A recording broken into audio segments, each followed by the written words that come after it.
¿Es correcto atar al diablo, cubrirme con la sangre de Cristo, reclamar colonias, ciudades o continentes para Cristo, declarar o reclamar bendiciones económicas y sanidades físicas? No. Es interesante que el único pasaje o el pasaje más claro en el Nuevo Testamento que habla de la lucha que los creyentes tenemos es Efesios capítulo 6.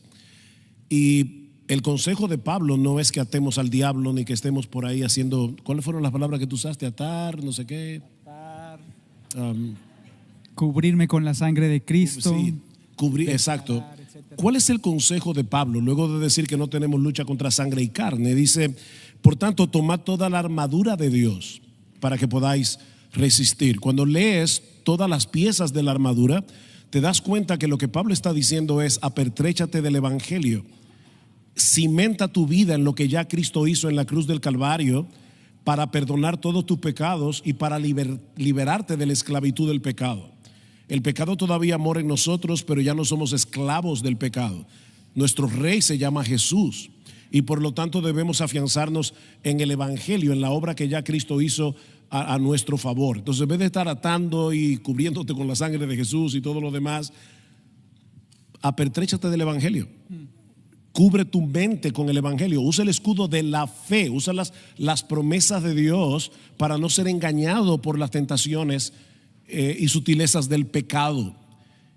Y si yo no puedo, a veces no que no puedo, sino que a veces es extenuante luchar con mis propios pecados, mucho menos voy a estar atando todos los demonios que hay en República Dominicana. Yo ya tengo suficiente con pelear mis propias batallas.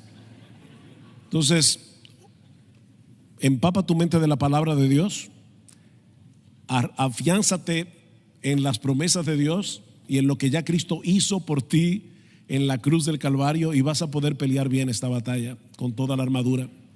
Sí, yo añadiría el no rotundo, obviamente. Creo que el tema de fondo es un problema hermenéutico, de sacar textos fuera de contexto, y esto solo es una manifestación en la punta del iceberg de que se está, y a veces ni textos fuera de contexto, es el mejor de los casos. Entonces, la importancia de nuevo de ir a la palabra, pero examinar la palabra, entender qué dice el texto, cuál es la intención del autor en el contexto. Y eso muchas veces simplemente conlleva el leer un poquito más allá de esa frase sacada de contexto, ese versículo, y eso nos da discernimiento. Y la palabra misma va a desenmascarar todo tipo de énfasis que no son adecuados, y eso nos va a ayudar, ¿no?, a estar en guardia como hermanos y hermanas en Cristo, aún aquellos que están tal vez en sitios que están enseñando falsamente.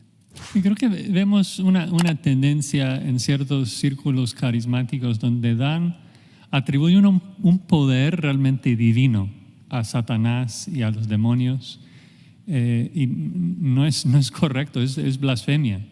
O sea, el hecho de pensar de que cada iglesia por todo el mundo tiene que atar a Satanás en sus servicios atribuye omnipresencia a Satanás.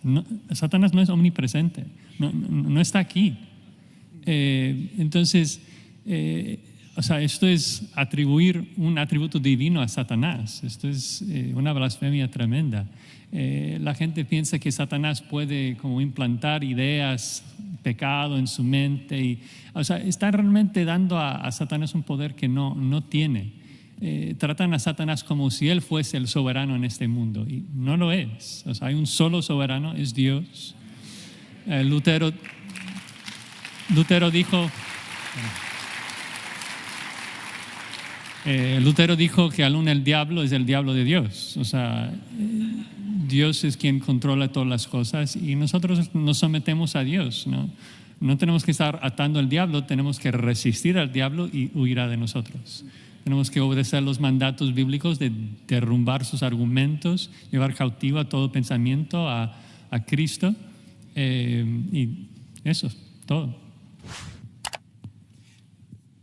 No, iba solo a ilustrar que en primer lugar, y esto creo que lo va a tocar Josías o uno de los talleres, el por qué no creemos en la actualidad en los dones de milagros. uno de los cuales era discernimiento de espíritus, la capacidad de poder ver a alguien como Pablo en Hechos y decir, este está endemoniada, este solo está enojado, ¿no? Digamos. Sí, una distinción importante, ¿no? En primer lugar, no tenemos ya esa capacidad, no estamos en la época apostólica, ¿no? En segundo lugar, ves Daniel 10, creo que es un muy buen ejemplo de que, además de que no existe ejemplo alguno de esa práctica de demonios territoriales y demás, probablemente parte del error está en Daniel 10, en donde recuerdan ahí, Daniel está orando, lleva 3 semanas orando, ayunando, esperando respuesta, sale la respuesta, pero él no tiene ni idea. Él está ayunando, orando, humillado, y hasta que por revelación especial a un profeta, lo cual era excepcional a uno en la época en la que Dios estaba escribiendo su palabra, le dice este mensajero que el Señor envió, que Daniel 10:13, el príncipe del reino de Persia se me opuso. Daniel no tenía ni idea. Es un recordatorio de que no tenemos ni idea de lo que pasa en el ámbito, en la esfera espiritual, como Job tampoco tuvo idea. Pablo tuvo idea por revelación, que fue un mensajero de Satanás, 2 Corintios 12, pero es un recordatorio para evitar el error de ver demonios detrás de toda piedra, toda puerta, todo acontecimiento. No tenemos idea, porque no estamos en esa época.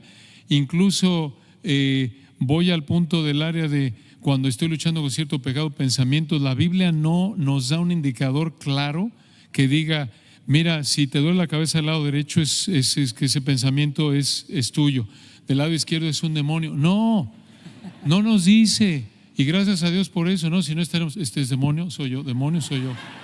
Y no lo digo de mofa o de menosprecio, ¿no?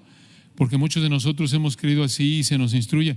Gracias a Dios, porque no tenemos que preocuparnos por eso, sino preocuparnos por una cosa, y es ser obedientes al Señor. Es como Daniel, centrarnos